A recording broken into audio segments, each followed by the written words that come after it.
Imaginemos por un segundo la clásica oficina de un economista jefe. Ya sabes, el escritorio de caoba gigante, una vista panorámica de la ciudad, un equipo entero de analistas de primer nivel trabajando, no sé, 80 horas a la semana. Sí, y cobrando una tarifa de honorarios que... Que haría temblar el presupuesto de cualquier, exacto.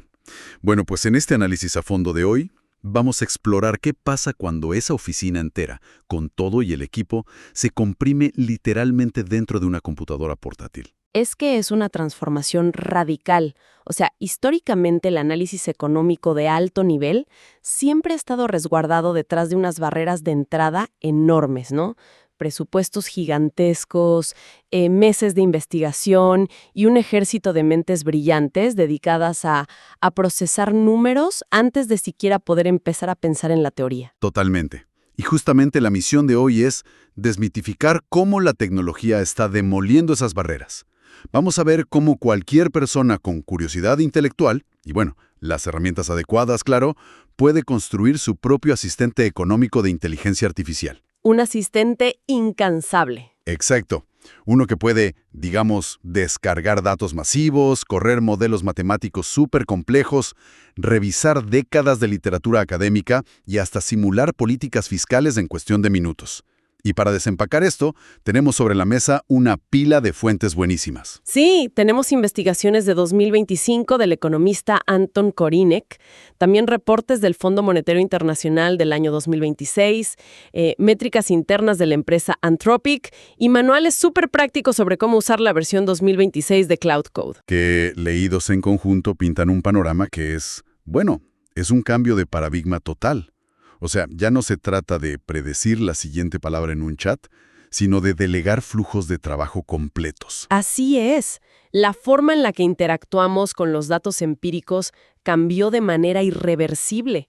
Ya no hay vuelta atrás. Bueno, a ver, vamos a desempacar esto paso a paso, porque para entender por qué la llegada de la IA agéntica es una revolución tan masiva, primero tenemos que recordar el doloroso proceso que era el modo manual en la investigación económica. Uy, el modo manual. Sí. O sea, hasta hace nada, analizar la relación entre, digamos, inflación y desempleo no era como sentarte a pensar y ya.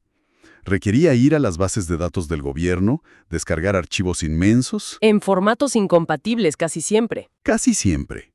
Y luego limpiar esos datos celda por celda, escribir scripts desde cero y pasar semanas leyendo papers para darle contexto a los resultados. Es que el investigador tradicional pasaba, no sé, como el 80% de su tiempo peleando con la limpieza de datos y arreglando errores de sintaxis en el código. Sí, buscando una coma que faltaba. Exacto, una pesadilla. Y solo el 20% del tiempo pensando realmente en la ciencia económica. O sea, era un cuello de botella logístico y cognitivo enorme. Y ahí es donde entran estas herramientas como Cloud Code en sus iteraciones recientes. Y para visualizar este salto, propongo una analogía. Un chatbot tradicional es como tener, no sé, un enciclopedista sumamente rápido. Ajá, le haces una pregunta y te escupe un resumen. Exacto, un resumen brillante. Pero un agente de IA es como tener un pasante brillante al que le das las llaves de la oficina, el control del teclado y el mouse, y le dices, haz el trabajo sucio y entrégame el reporte final en mi escritorio. Esa distinción es súper clave. Lo fascinante aquí es la arquitectura que hay por debajo, porque los modelos anteriores eran puramente reactivos. Pero Cloud Code actúa como un desarrollador autónomo gracias a esta función de uso de computadora supervisado. El famoso computer use. Ese mero. Esto significa que la IA puede interactuar con tu sistema operativo. O sea, puede leer bases de código locales, planificar cambios en múltiples archivos, abrir la terminal, ¡Wow! ejecutar comandos y, lo más loco, encontrar errores en su propio código y corregirlos sin que un humano tenga que intervenir. A ver, un momento, me quiero detener ahí. Porque esto suena un poco a la promesa de los generadores de código que llevamos viendo ya un par de años. ¿Qué hace que esto no sea, simplemente un autocompletado glorificado a gran escala? Pues la diferencia es la iteración autónoma. O sea, un generador de código normal te da un bloque de texto. Si tiene un error, el humano tiene que leer el mensaje de error, entender qué pasó y pedirle a la IA que lo arregle. Claro, el humano es el puente. Exacto. Pero Cloud Code automatiza ese bucle. Si escribe un script en Python para descargar datos y la base rechaza la conexión, el agente lee el código de error del servidor, deduce que, a lo mejor el formato de la fecha estaba mal. Y lo reescribe solo. Lo reescribe, lo vuelve a ejecutar y sigue hasta que saca los datos. Es resolución de problemas en tiempo real. Y eso nos lleva directito a un concepto que Anton Korinek menciona en su paper de 2025, que me parece una genialidad. Él lo llama vibe coding. El vibe coding, sí. Es un término buenísimo. O sea, codificar por vibras, literal.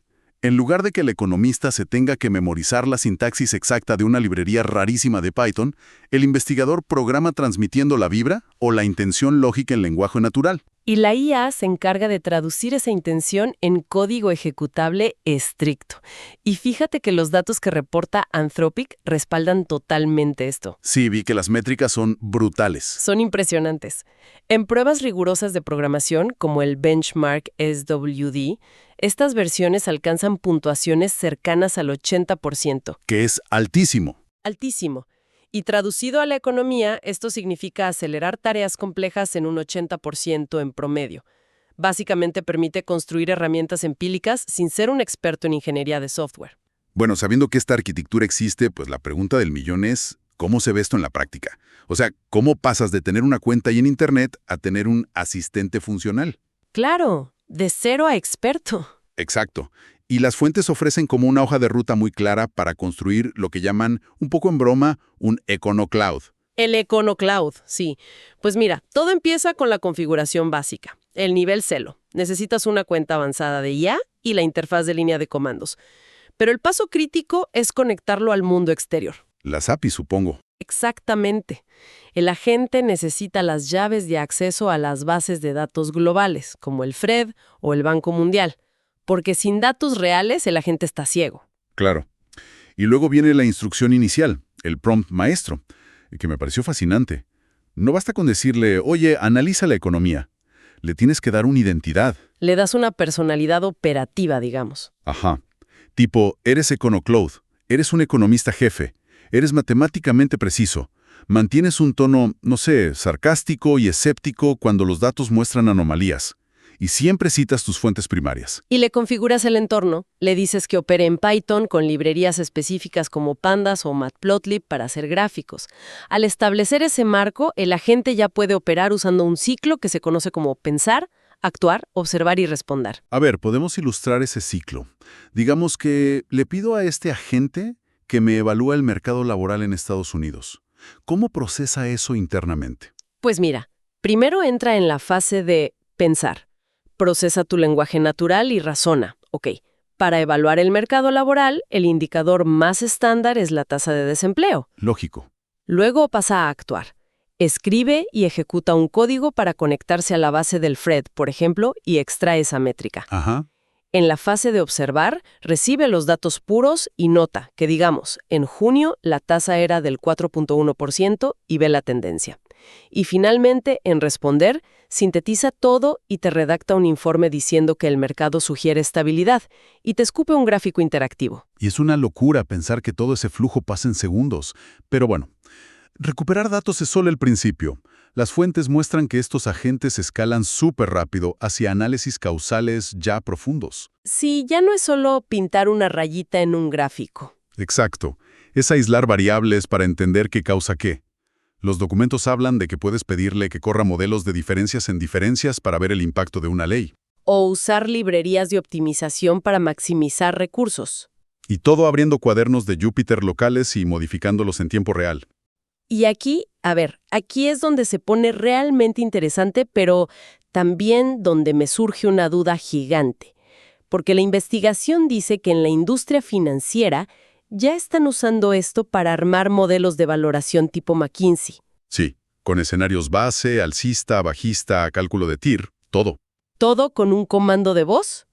Entonces, si generar estas matemáticas tan sofisticadas es tan fácil, ¿no corremos el riesgo enorme de automatizar los cálculos sin entender ni un poquito el contexto macroeconómico detrás de esos números? Hoy sí. Si conectamos esto con el panorama general, esa es precisamente una de las mayores advertencias de los académicos. Es que suena peligroso.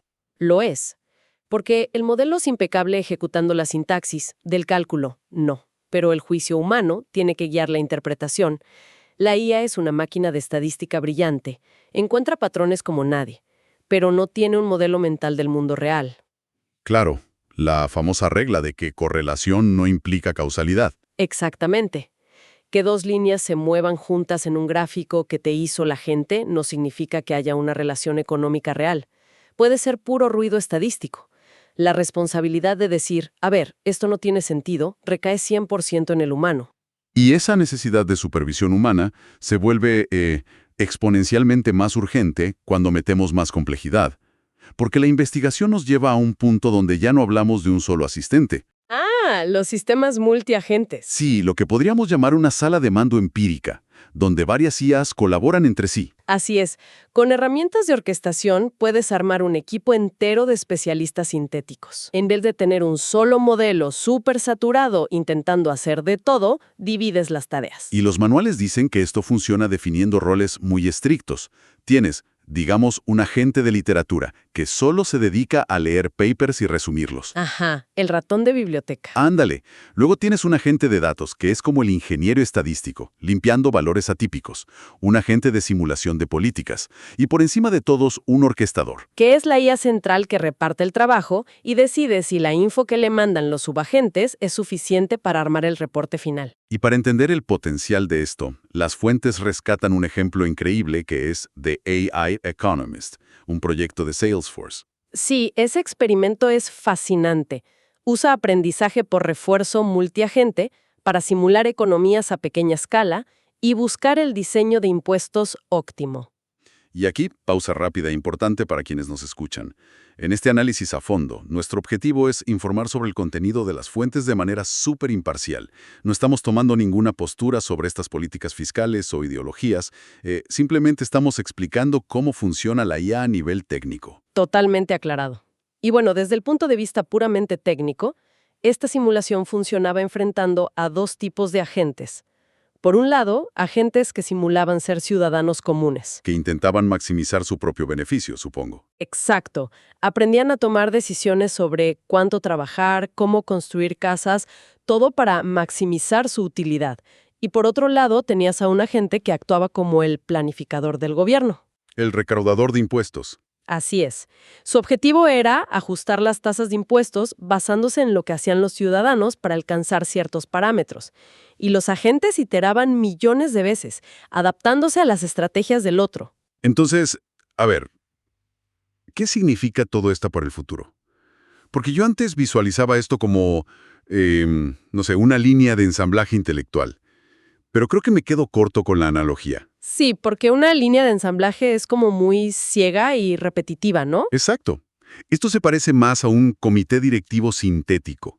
Diferentes IAs, hiperenfocadas, debatiendo matemáticamente para construir rascacielos de datos que a un equipo de humanos le tomaría, bueno, meses o años. Y eso plantea una pregunta súper importante sobre qué tanta confianza le podemos dar a las conclusiones de este comité sintético. Porque el mundo real es muchísimo más caótico que una simulación. Infinitamente más caótico. Y aquí es donde entran los reportes del FMI de 2026 a encender todas las alarmas, porque señalan que estos modelos de lenguaje tienen un sesgo optimista sistemático cuando evalúen sus propios resultados. O sea, se echan porras a sí mismos. Básicamente, tienden a ver sus propias simulaciones de políticas con lentes color de rosa. ¡Wow! Y fíjate que esa advertencia del FMI funciona perfecto como transición hacia la realidad más dura de estas herramientas. Porque toda esta narrativa de productividad mágica choca de frente con limitaciones técnicas muy reales. Sí, empezando por la ventana de contexto. O sea, la memoria a corto plazo del modelo. Ha crecido mucho, sí, pero sigue siendo un cuello de botella. Que es cuando el modelo se marea con tanta información, ¿no? Exacto. Cuando un agente intenta analizar bases de código masivas, a menudo olvida las instrucciones del principio. Pierde el hilo y te entrega un análisis a medias o un código que ni siquiera compila. Y a eso súmale el tema de los pronósticos, el famoso forecasting. Las investigaciones muestran que la IA sigue siendo bastante mala comparada con los modelos econométricos tradicionales para predecir el futuro. especialmente cuando tiene que salir de su periodo de entrenamiento. Su conocimiento del mundo se congela en una fecha, y no es muy buena deduciendo eventos sin precedentes. Y ahí es cuando empieza a alucinar, me imagino. Claro, en vez de decir no sé, se inventa correlaciones que suenan estadísticamente perfectas, pero que son completamente falsas en la realidad. Y por eso la regla de oro que ponen las fuentes es nunca confiar en un resumen sin auditar primero los datos primarios y el código. Lo cual, bueno, abre un debate ético tremendo sobre la rendición de cuentas. Sí, porque imagínate llevar estas simulaciones al diseño de políticas públicas reales. Exacto. Si un gobierno local implementa un plan basándose en lo que le dijo un sistema multiagente y la política resulta ser un desastre económico, ¿de quién es la culpa? Es un área gris inmensa. Y fíjate que el impacto también le pega duro al mercado laboral. Scott Cunningham, que es un economista citado en los documentos, dice que estas herramientas son multiplicadores de fuerza, no sustitutos. O sea, no nos van a quitar el trabajo a todos. No, pero van a cambiar drásticamente lo que se valora en un profesional. Claro, la habilidad de picar código o memorizar comandos va a pasar a un segundo plano, porque la gente ya hace esa parte aburrida. El valor ahora va a estar en el diseño de experimentos empíricos, en saber hacerle las preguntas correctas a los datos y tener el juicio crítico para dudar de la máquina. De hecho, la literatura técnica marca buenas prácticas súper estrictas para esto. Primero, mantener la simplicidad. No armes un sistema de 5 agentes y con uno solo te basta. Segundo, exigir transparencia. El agente siempre debe documentar su razonamiento paso a paso. Y tercero, usar datos de APIs externas confiables en vez de dejar que el modelo adivine con lo que ya sabe. Pero a ver, a pesar de estas buenas prácticas, yo tengo una objeción muy fuerte a todo esto. A ver, ponla sobre la mesa. Si sabemos empíricamente, gracias al FMI, que estas IAs tienen un sesgo optimista, y sabemos que son malas previendo el futuro. No es una negligencia absoluta dejar que redacten análisis financieros o políticas públicas sin una supervisión humana, pero así, extrema. O sea, es como dejar un piloto automático descalibrado a cargo de un vuelo lleno de pasajeros. Y estoy convencida de que esa objeción tuya es exactamente el núcleo del debate académico hoy en día. Ninguna fuente seria sugiere darles autonomía total. El consenso es que la verificación humana es innegociable. Tiene que haber un humano en el circuito siempre. Siempre. El agente es un colaborador súper, hiperactivo y brillante, pero no es un oráculo infalible. Carece de intuición de mercado y de comprensión del riesgo social.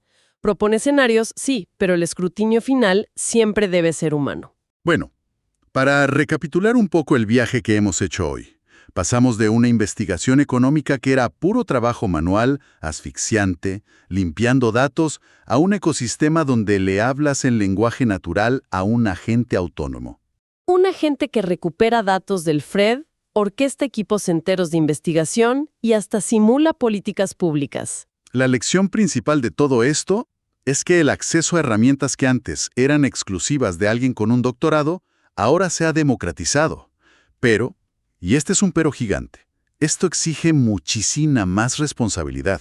Totalmente. Ya no se trata de saber cómo escribir el código, sino de saber cuestionar los datos que la IA te pone enfrente. Y antes de despedirnos, quiero dejar a nuestra audiencia con una reflexión, digamos un poco provocativa, que me surge de todo esto. Si crear modelos económicos se vuelve tan barato y accesible para cualquier persona en su casa, podríamos ver un futuro cercano donde grupos de ciudadanos, digamos, asociaciones de vecinos, lleven sus propias simulaciones de impacto económico hechas con IA a los debates de su municipio. ¡Wow!